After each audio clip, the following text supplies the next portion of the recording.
Here's my absolute top tip if you're intending to do a big event this year.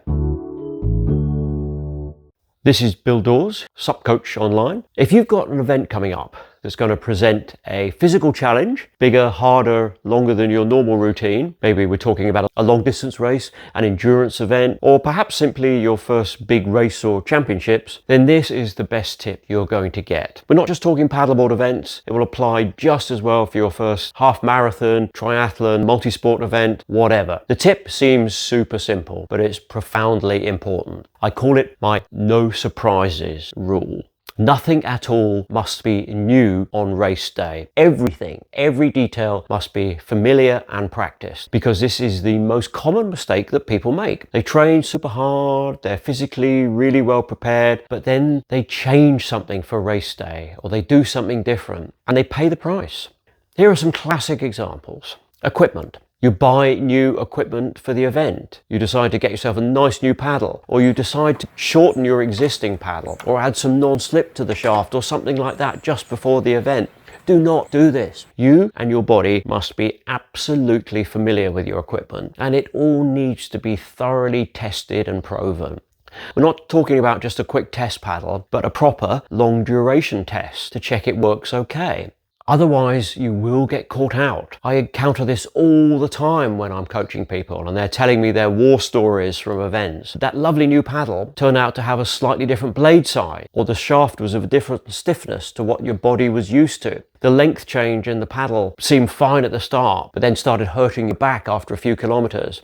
Or that new non-slip you'd added to the paddle shaft suddenly starts to chafe and become uncomfortable, or it melts and gets sticky under your hand, or whatever. Equipment changes must not happen just before the event. But we're not just talking equipment. This no surprises rule goes right down to the tiniest detail. What are you even going to wear for the event? Don't ever wear something new for an event. Anything you wear needs to be washed and softened, and you need to practice with it. You need to make sure it's not going to suddenly start chafing after the first 90 minutes or whatever.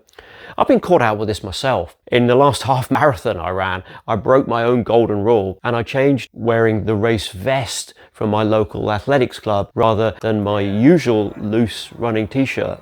And very quickly I found that the thinner straps of the vest conflicted with my hydration pack shoulder straps, and they started to chafe. I was literally bleeding by the end of the run. And this is an important point. For longer distance events, you often actually don't find out how something will fare until you've tested it over that distance. Another case in point, I wore my regular permanent flotation buoyancy aid on a long distance downriver race a few years back. I've used that buoyancy aid a ton of times before, but I've never worn it for 2 hours of non-stop hard paddling, dripping with sweat. And by the end of the paddle, the chafing across the front of my shoulders was almost unbearable. Again, there was blood. Now, going back to the topic of hydration. Okay, you're going to carry fluids. Great. How? If you're going to wear a hydration pack on your back or around your waist, you need to practice with the setup. You need to get used to wearing it on long paddles or runs, whatever your environment is. Is it comfortable? Does it still work and feel okay when you're wet? And what fluid are you actually going to put into it? This is another fantastic way to break the no surprises rule. You buy a new electrolyte or energy fuel for your event, and then you find out an hour into the race that it gives you stomach cramps. Or another example from one of my coaching clients, they didn't realize that the product was actually caffeinated, and an hour into the event they're now fully wired and going through the roof,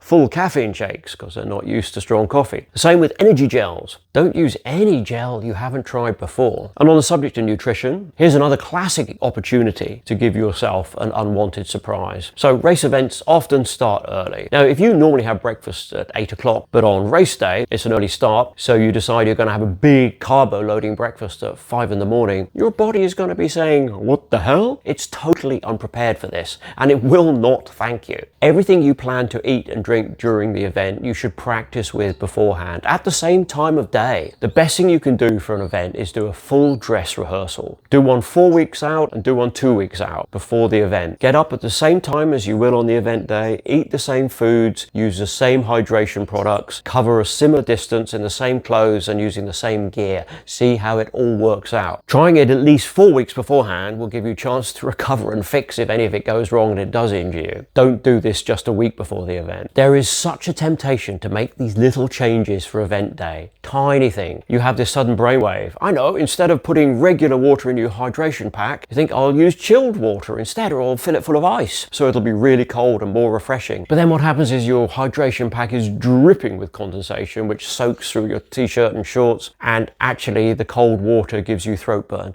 Don't change anything. Another classic example, one I regularly encounter, people gobble some anti-inflammatories before the event to allow them to push harder. Anti-inflammatories on an empty stomach, yeah, you really don't want to do that. Maybe it'll work, but find out before the event, not during. So yeah, super simple, but utterly critical. No surprises.